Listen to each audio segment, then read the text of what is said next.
E isso é preocupante, porque quando há uma divisão, uma separação, ou quando a família não está alicerçada na palavra de Deus, há muito sofrimento. E isso atinge todas as camadas da sociedade, tem consequências seríssimas em todas as áreas da vida. Os filhos sofrem, o cônjuge, tanto o homem quanto a mulher, também sofre.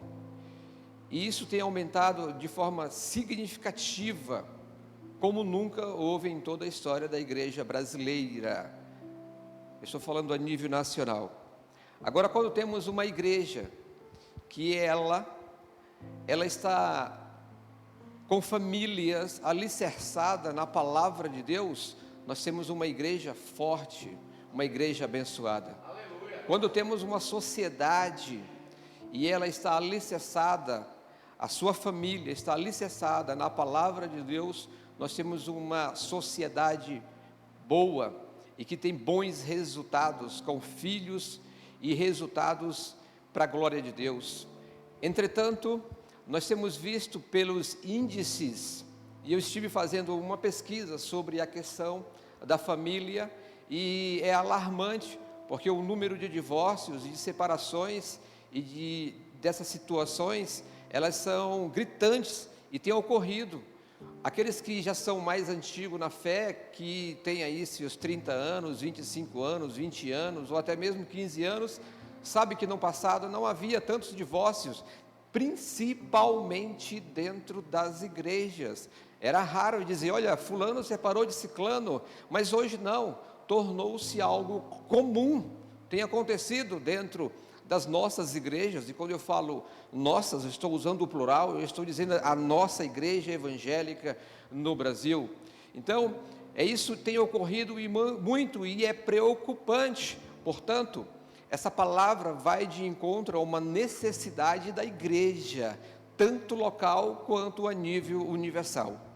Então, queridos, eu quero trazer para vocês algumas passagens bíblicas para que possamos alicerçar a nossa família na palavra de Deus.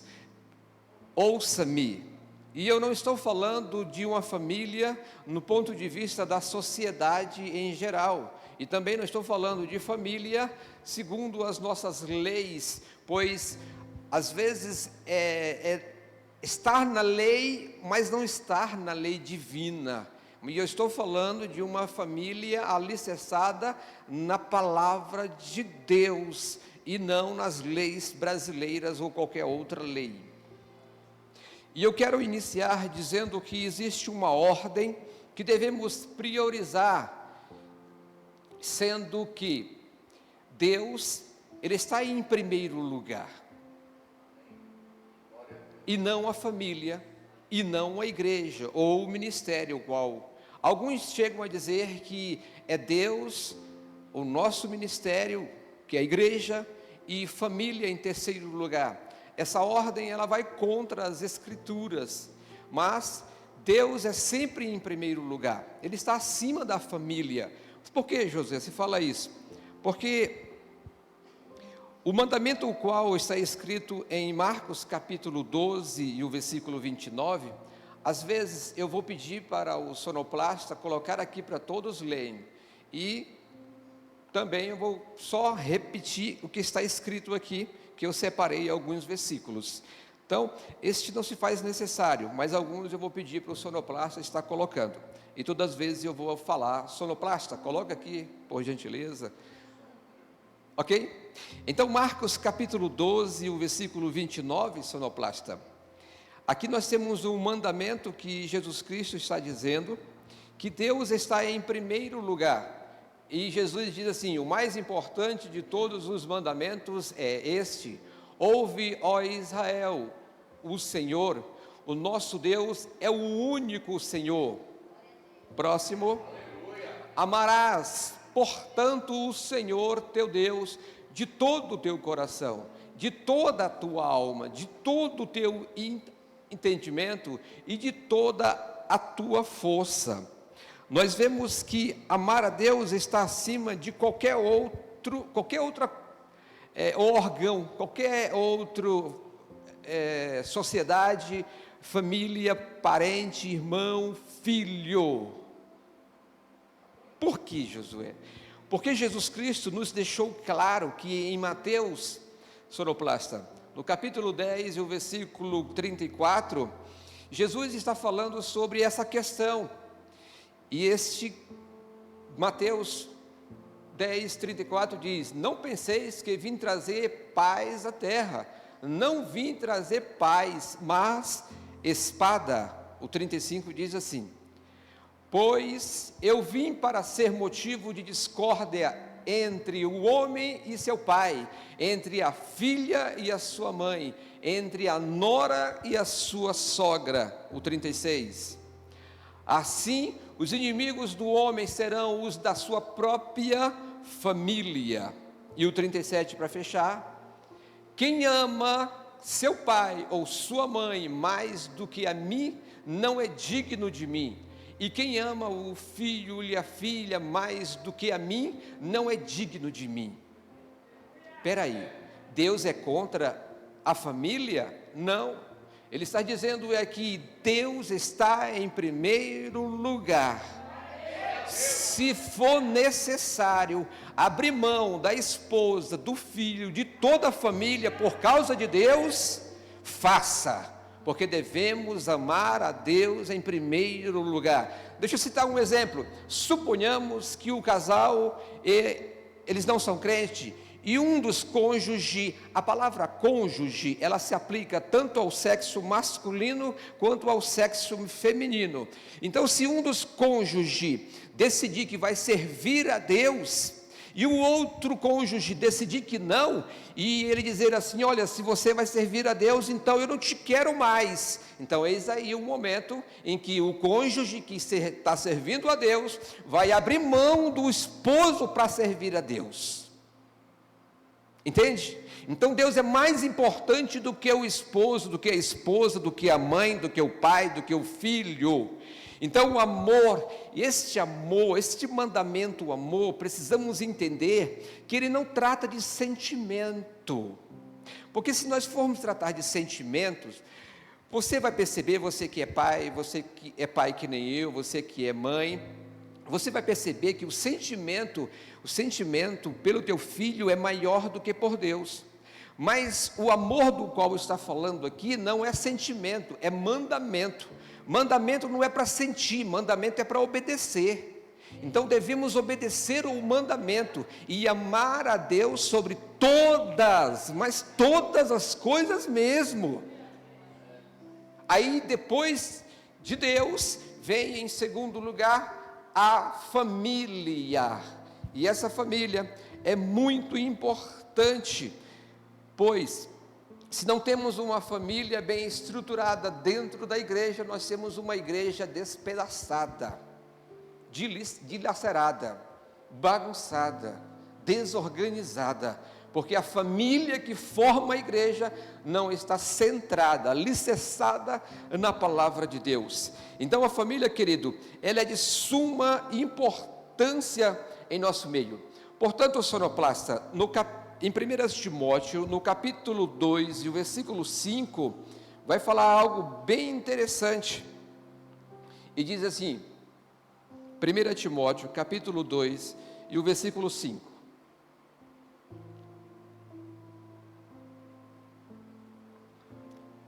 Primeira Timóteo, exatamente.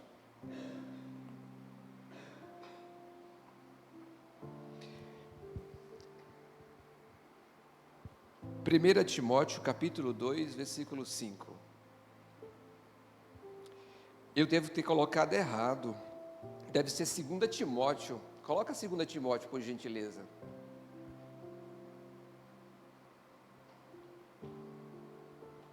Segunda Timóteo, capítulo 2, versículo 5. Não, também não é. Eu vou ler aqui, mas está na Bíblia, tá? Aí diz assim, ó: porquanto, se alguém não sabe governar sua própria família, como poderá cuidar da igreja de Deus?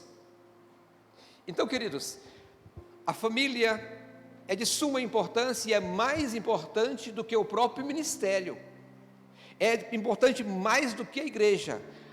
A igreja vê a família e vê como que a pessoa governa a família, como que ela se comporta na família, e este exemplo que tem na família, ela analisa e diz: este é um homem de Deus, porque ele tem governado bem a família dele. 1 Timóteo 3,5.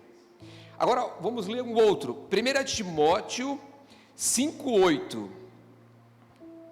1 Timóteo 5,8. Contudo, se alguém não cuida dos seus, especialmente dos de sua própria família, este tem negado a fé e se tornou pior do que um descrente.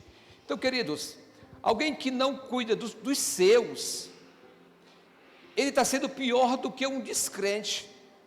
Não tem condição de alguém dizer que está bem na igreja, sendo que ele não cuida da sua família. Não é uma referência. Portanto, a família é uma referência para levar para a igreja.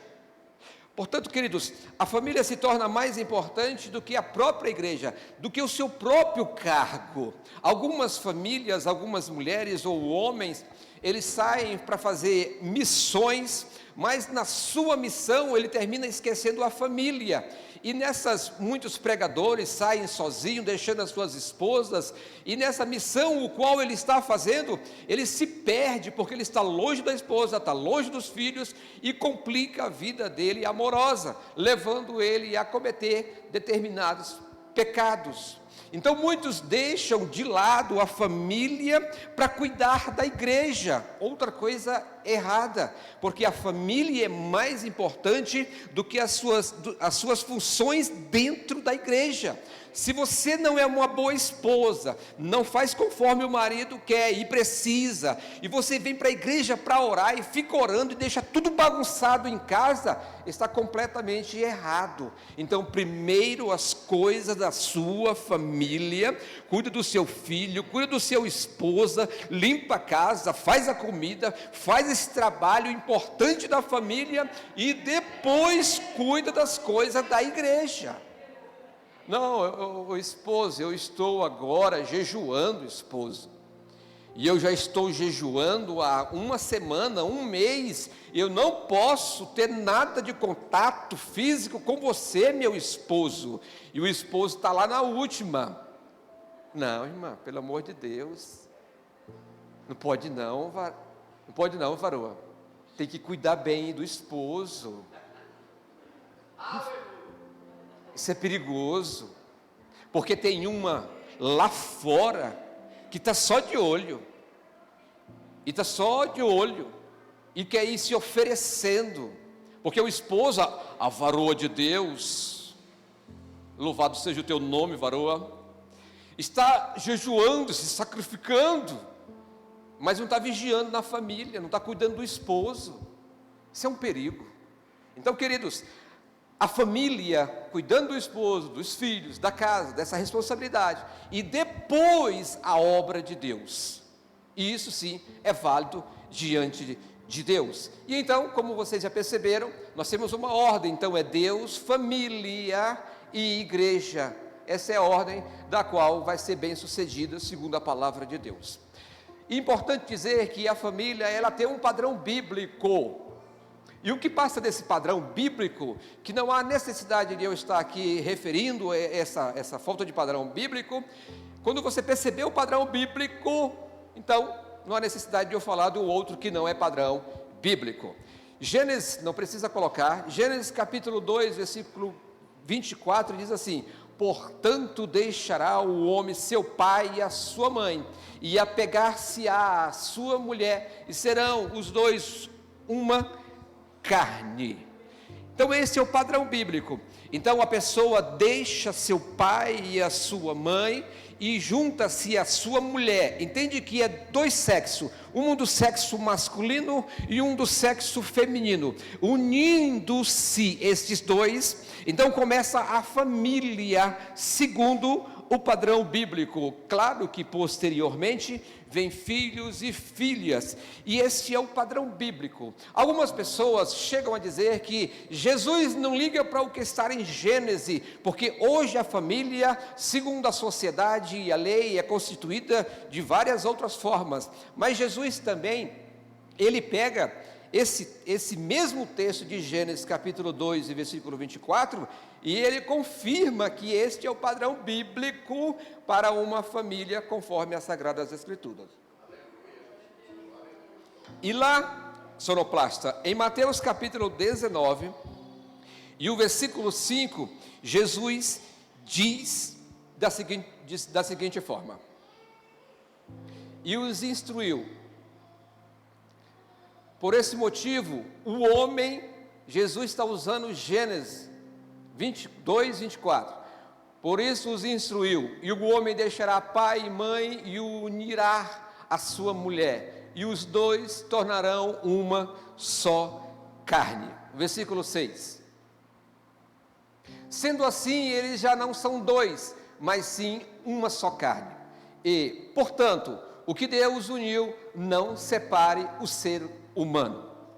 Então, a vontade de Deus para a família que é constituída conforme padrão bíblico é que não haja separação. E este é o padrão bíblico para uma família. A família é constituída de dois seres humanos de sexo oposto, um homem e uma mulher e seus respectivos filhos.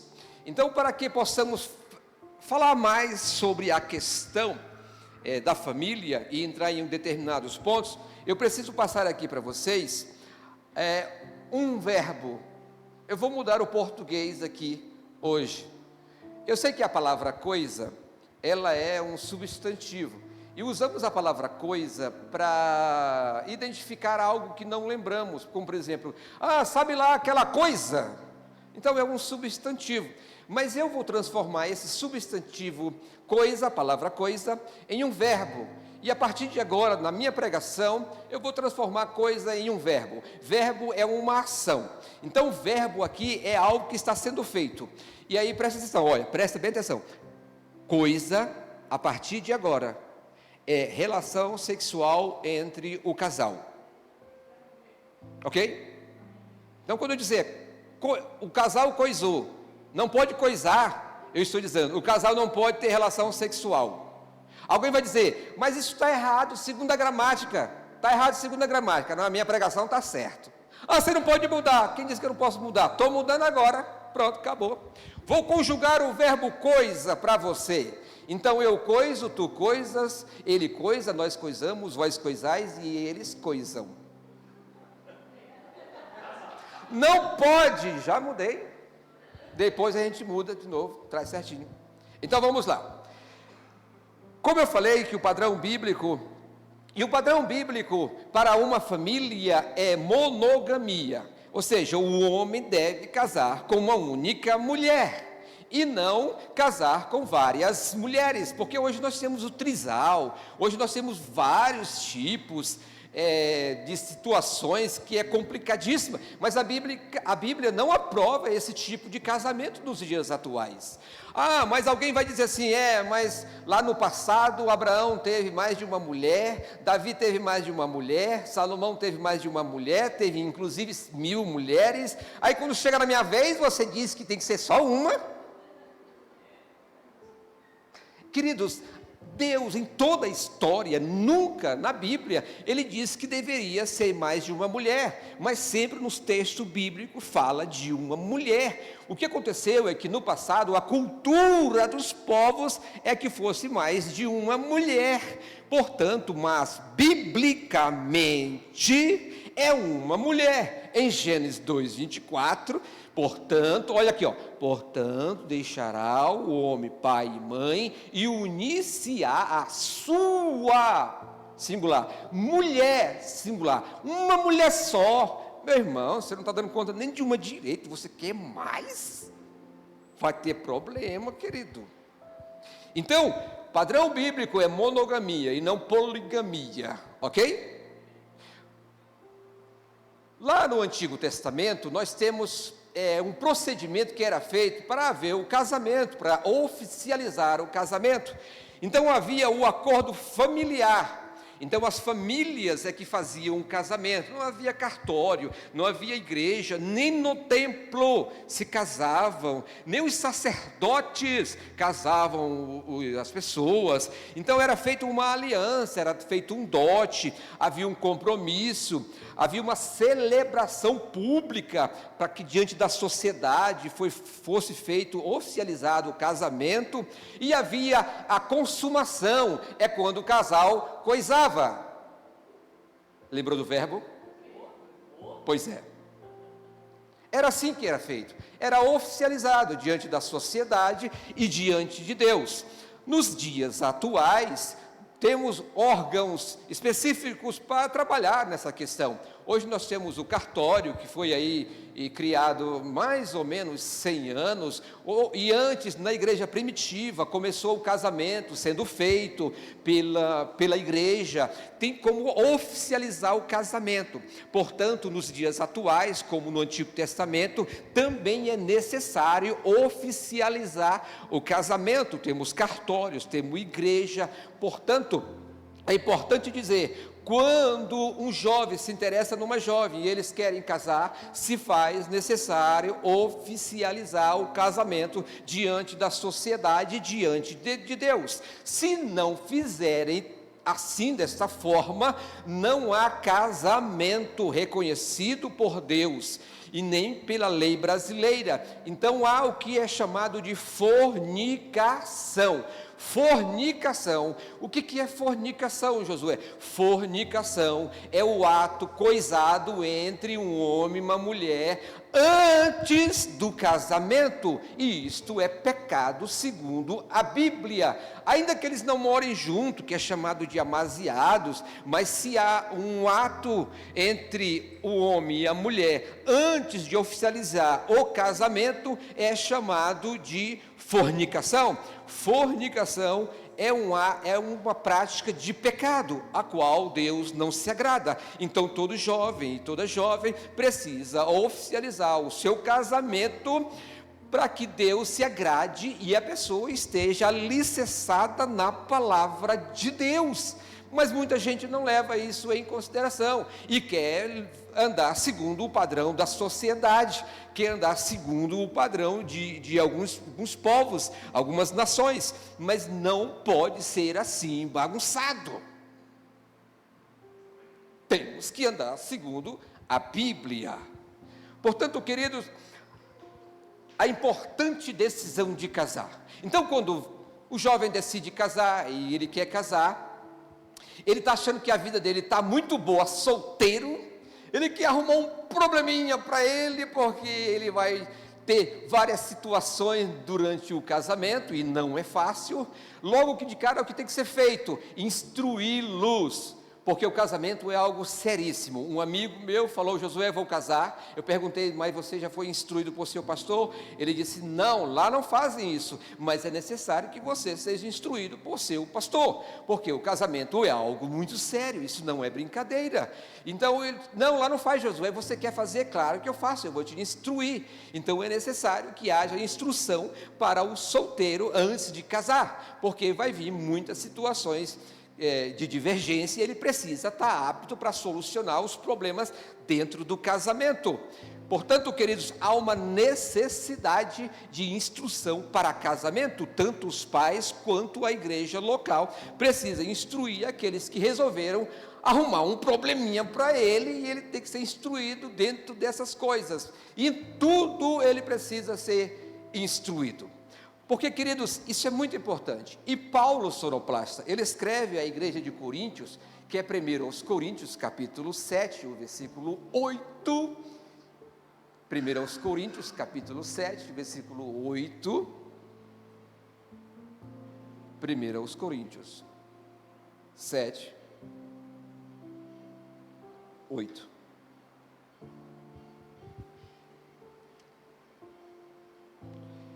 Digo, no entanto, ao solteiro e às viúvas, melhor seria permanecer como eu. Paulo não tinha nada com mulher naquele momento. Aí o próximo versículo. Porém, se não vos é possível controlar-se, que se casem, porque é melhor casar-se do que viver queimando de paixão. Então a solução para aqueles que aí não estão controlando e de paixão e viver na fornicação, ou seja, coisando, é melhor que se casem, mas que se preparem para se casar, porque não pode casar sem nada, ou ficar lá com pai e mãe, dando mais trabalho para o pai e para a mãe. Então é necessário que o jovem cristão, ele venha trabalhando para este momento, para o casamento. Então, a Bíblia, quando o jovem vai procurar alguém para ele, é necessário que essa pessoa procure alguém da fé dele, porque no meu entendimento, presta bem atenção, no meu entendimento, o macumbeiro tem que casar com a macumbeira, o espírita com a espírita, o católico com a católica, e o cristão evangélico protestante tem que casar com uma pessoa da sua própria fé, porque senão já vão com um problema para o futuro, na minha concepção. E na Bíblia, em 2 Coríntios, capítulo 14, diz o seguinte: jamais vos coloqueis em julgo desigual com os descrentes, pois o que há de comum entre a justiça e a injustiça? Ou que comunhão pode a luz com as trevas? Que harmonia entre Cristo e Belial? Que parceria pode estabelecer entre o crente e o não crente? Portanto, mocidade, quando quiserem casar, procure alguém da fé de vocês, porque do contrário, a Bíblia é contra. Estou dizendo a Bíblia. O título da mensagem é A Família Alicerçada na Palavra de Deus. Não, mas é porque eu vou ganhar ele para Jesus. Cuidado, que o cidadão lá no Antigo Testamento queria ganhar para Jesus e não ganhou, foi um grande problema para ele. Então essa ideia, é porque eu vou consertar ele, eu vou levar ele, irmãos, se o casamento entre cristãos da mesma fé está difícil de manter juntos, imagine alguém que é de outra fé, imagine alguém que não respeita a tua fé, imagine alguém que quer ir lá para o espiritismo e você quer ir para a igreja evangélica. Queridos, já procure alguém da sua fé, porque isso é ordenança bíblica. Então é feito um casamento no Senhor, queridos. Então o casamento é algo importantíssimo, na escolha é muito importante, porque vai refletir por toda a sua vida. E quando a pessoa casou, que está agora casado, então agora a mulher e o homem, ou seja, o cônjuge, precisa fazer o papel de esposa ou de esposo, precisa estar alicerçado na palavra de Deus, e cada um tem a sua parte, cada um tem que cumprir com a sua parte, porque senão esse casamento não vai permanecer. Eu, durante os 25 anos na presença de Deus, e ter nascido em lar cristão, tenho visto muitos casais sendo desfeitos, famílias sendo destruídas, porque uma das partes não tem cumprido com a sua obrigação, não tem feito o seu papel, e aí o casamento vai sendo deteriorizado, não tem feito. E aí eles dizem: o amor acabou, está acabando, eu não quero mais, eu vou largar essa mulher e eu vou me casar com outra, porque quem sabe com a outra dê certo, porque com essa aqui não deu certo. E a igreja está feito assim, dessa forma, infelizmente, e temos tido problemas, porque um dos cônjuges, ou às vezes os dois, ou o marido e a mulher, não tem feito a sua parte. Olha o que a Bíblia diz para as mulheres e também para os homens, sonoplasta, em 1 Coríntios, no capítulo 7 e o versículo 3, está falando sobre o cônjuge não negar para a sua esposa. Tem pessoas aqui dentro, ou que esteja me ouvindo, que não sabe que está escrito isso na Bíblia, mas a Bíblia é claro em dizer que o marido deve cumprir seus deveres conjugais para com a sua esposa, e da mesma forma a esposa esposa para com seu marido. Próximo. A esposa não tem autoridade sobre o seu próprio corpo, mas sim o marido. Da mesma maneira, o marido não tem autoridade sobre o seu próprio corpo, mas sim a esposa. O 5. Portanto, não vos negueis um ao outro, exceto por mútuo consentimento, e apenas durante algum tempo, a fim de vos consagrardes à oração. Logo em seguida, unir-vos novamente, para que Satanás não vos tente por causa da vossa falta de controle. O texto que está falando sobre coisar. Lembra? Está falando sobre coisar. Então, deixa eu te falar aqui, minha irmã e meu irmão. O seu corpo, quando você assinou aquele documento lá, ó, você passou o direito do seu corpo para o seu esposo e vice-versa. Agora você não tem mais direito sobre o teu corpo. É o teu marido que diz para vocês terem as suas coisadas. É preciso. Está entendendo a linguagem? Está entendendo o verbo em qual eu inventei? Josué não pode falar essas coisas. Meu irmão, nós temos enfrentado tanta situação dentro de igreja.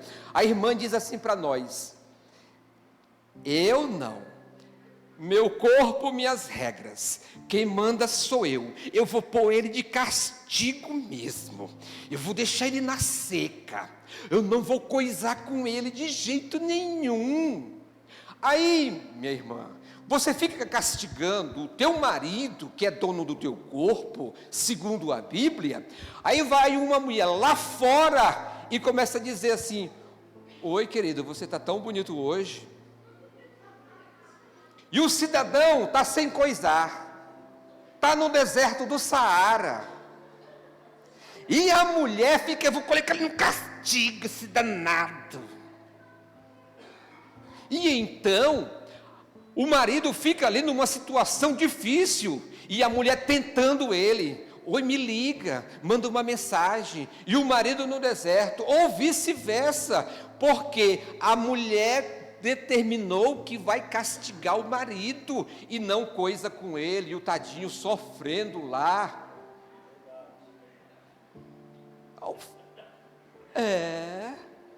Queridos, isso é tão importante. Eu vou te falar aqui, ó. Eu pesquisei para saber quais os motivos que têm levado mais ao divórcio, e um maior motivo é a falta de comunicação. A mulher não conversa com o homem, e nem vice-versa. Então não há comunicação. A mulher não fala para o homem o que ele não fala, e fica essa falta de comunicação. Então é necessário que o casal converse entre si: olha, mulher, eu preciso coisar, você sabe, né? Eu sou meio assim, coisar é bom, e eu preciso, é uma necessidade fisiológica que nós temos. Então a mulher tem que falar: mas meu marido, eu não sou tão coisador que nem você, não funciona assim. Então vamos conversar, o que a gente pode fazer? Existe lá a ginecologista que pode nos dar uma direção. Mas é o homem que não é muito assim. Tem um urologista que ele pode dar uma direção, e é preciso acertar esses detalhes entre o casamento. Não pode ser bagunçado. E o resultado da falta de comunicação acontece o segundo maior, presta atenção, crente, o segundo maior motivo de divórcio. Sabe o que é? Não coisar, dá adultério. O marido está na seca, a mulher vem lá e balança o cabelo. Olha, rapaz, e o homem querendo coisar. E aí nessa tentação do Satanás entra pelo meio, e aí o marido cai, às vezes a mulher cai, e aí vem o divórcio, adultério. Então, queridos, isso precisa ser tratado, resolvido entre o casal. Isso aqui eu falo de forma assim, uma forma humorista, mas é muito sério, queridos. E este é o segundo maior motivo de divórcio dentro das igrejas. Então conversa com seu esposo, conversa com ele os problemas conjugais. Às vezes o marido, ele é ogro, né? O marido é meio ogro, trata mal a mulher fica com aquilo no coração, uma mágoa, algo terrível no coração. Ele me trata mal e ainda ele quer coisar comigo, pois eu não vou coisar com ele, porque o marido é um monstro, é só na patada com a mulher. Ô crente, você é crente, você não pode tratar a esposa assim não. Amai a vossas esposas assim como Cristo amou a igreja. Então o marido não pode ser ogro, tem que tratar a esposa com muito carinho, parar de ser estúpido. Falei com uma moça agora na empresa e perguntei, qual foi o motivo da separação, da sua separação? Ela disse, é porque meu esposo era um ogro, era um bichão estúpido, eu não aguentei, tive que separar dele.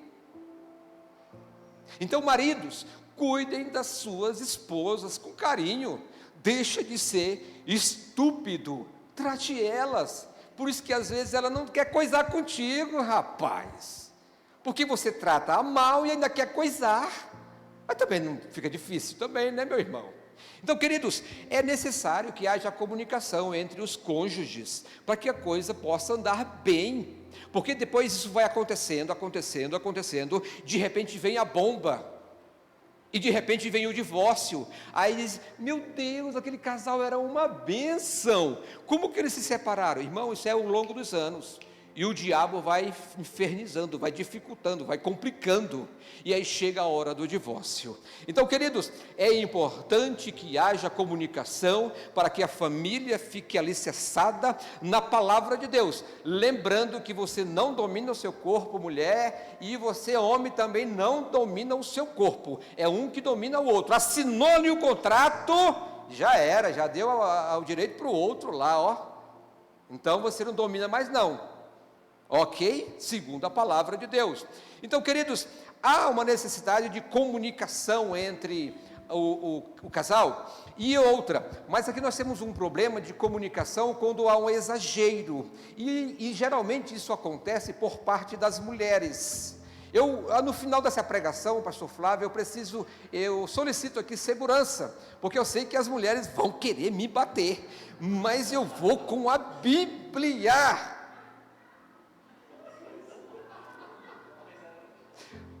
Então, querido, as mulheres, é normal que as mulheres falem mais do que os homens, só que essa comunicação das mulheres mais com os homens termina atrapalhando o bom andamento da família.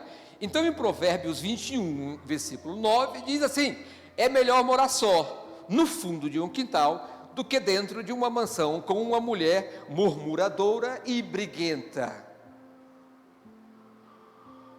Goteira pingando sem parar em dia de chuva e a mulher ranzinza são irritações parecidas.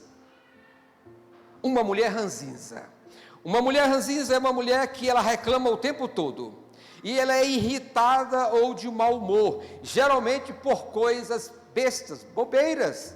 Meu marido deixou a sandália, ei, marido, deixou a sandália aqui, eu já falei que não pode. Aí, em vez de falar só isso, ela fala, é porque tu deixou a sandália aqui, eu já falei isso 1000 vezes, olha, no ano passado eu falei isso, na semana passada eu falei isso, e não sei o que tem, e o Lula e o Bolsonaro, e começa a brigar, e briga, e é meia hora brigando com o marido, por uma besteirinha, querida. Não faz isso não, uma mulher rixosa, uma mulher que briga com o marido, ninguém merece. Quando o cidadão, ele tem uma mulher que é briguenta, que reclama por tudo, ele está lá no emprego, ele já fica pensando, misericórdia, eu vou chegar em casa, eu vou encarar a minha mulher vai brigar comigo de novo, ele não tem mais o prazer de ir para casa, porque a mulher vai brigar com ele. Estou falando de uma mulher que reclama de tudo, o tempo todo, isso é horrível, isso é terrível. Então, mulheres, procurem controlar, eu sei que isso é difícil, porque tem a TPM, eu entendo muito bem que é um período antes, durante e depois, e tem algumas que é 30 dias direto de TPM, essas eu já não entendo. O Lucas disse que TPM é treinada para matar, eu estou achando que é isso. Porque não é possível, meu irmão. Vai devagar, irmã, fale, mas não fale tanto com o marido. Comunique-se, mas comunique-se menos, pelo menos 10% aí, do que deveria, como vocês costumam entender que deve comunicar-se. É importante que o marido, quando chega em casa, ele vai encontrar sua esposa, opa, chegou o meu marido. Então o tratamento tem que ser um tratamento diferenciado, tem que tratar bem o seu esposo, para ele ter o prazer de chegar em casa, estar juntamente com o filho, com a esposa. Isso é importante, isso é de suma importância para a família estar bem, porque, gente, quando o marido não estar bem, é uma coisa, quando o filho não estar bem, é outra coisa. Agora, quando a mulher não estar bem, ninguém fica bem. Ela briga com o cachorro, ela briga com o papagaio, ela briga com o marido, ela briga com o filho, ela briga com todo mundo. Calma, irmãs. Não, Josué, você não entende, porque você é homem. Isso é a TPM, isso é não sei o que, não sei o que. Aí a mulher está lá brigando. Não, porque você não fez isso, porque você deixou de fazer isso, e eu já falei várias vezes para você fazer isso, e você papai, papapó. Aí toca o telefone toca, ela está lá brigando com todo mundo, irritada, brava. O telefone toca, aí ela atende o telefone. Alô, pois não? Ué, peraí, essa TPM é só para os homens, só para os maridos? Não pode ser, irmão. Tem que segurar esse negócio aí, porque uma mulher rixosa é muito difícil. Ok, mulheres, agora vamos passar para os homens. Maridos, é que mulher dá mais assunto, né? Mas vou passar para os homens. Em Efésios capítulo 5, versículo 25, o tratamento dos homens para com as mulheres. Maridos, cada um de vós amai as vossas esposas, assim como Cristo amou a sua igreja e sacrificou-se por ela.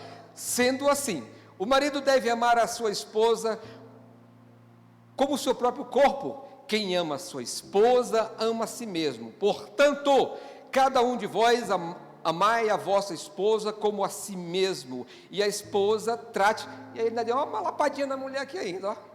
E a esposa trate o marido com todo o respeito. Ele falando aqui para um homem, mas ele deu uma lapada na mulher, porque ele lembrou. Então, queridos, o marido precisa cuidar bem de sua esposa. Ele não pode ser ogro, ele não pode ser estúpido com a sua esposa, tem que tratar bem. Aí, não, mas eu não consigo, é porque eu sou daquele tempo lá atrás. Ah, é? Mas lá no serviço, lá no shopping, lá na rua, com as mulheres, pois fica à vontade, querida. Oh, pois não, madame, sente aqui do meu lado, por gentileza. Então, quer dizer, sua mulher que dá pancada com os outros lá na rua não dá pancada? Não, queridos, tem coisa errada aí nessa parada, irmão. Então, queridos, é necessário que o homem trate bem a sua esposa. Deixa eu escolher aqui o que eu vou falar. Porque o tempo já foi.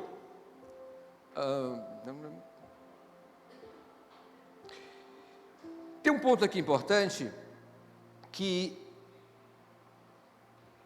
vai manter o seu casamento. Os casados há muito tempo sabem que nós passamos por várias fases no casamento.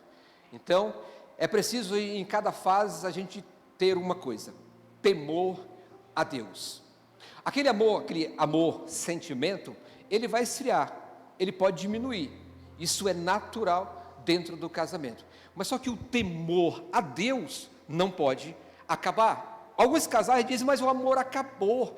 Mas o temor a Deus não pode acabar, porque isso não é sentimento. Isso não é sentimento. Isso é, por ordenança de Deus, manter o mandamento. E não pode, Jesus disse, não pode se divorciar da sua esposa. Que eu vou chegar lá ainda, vou falar do amor. O amor tudo sofre, tudo crê, tudo espera, tudo suporta. Sendo assim, permanecei até o momento esses três: a fé, a esperança e o amor. Contudo, o maior deles é o amor. Então, queridos, o amor não sentimental, o amor vindo de Deus, o mandamento, amar as vossas esposas, esse tem que continuar. Mas agora ela já não é mais aquela menininha que eu casei. É claro, você também não é aquele menininho feio que ela casou também, está mais feio agora. Aí a gente quer que ela seja um piteuzinho, sendo que ele mesmo é feio que dói na vista. É porque agora ela engordou. E você também não engordou?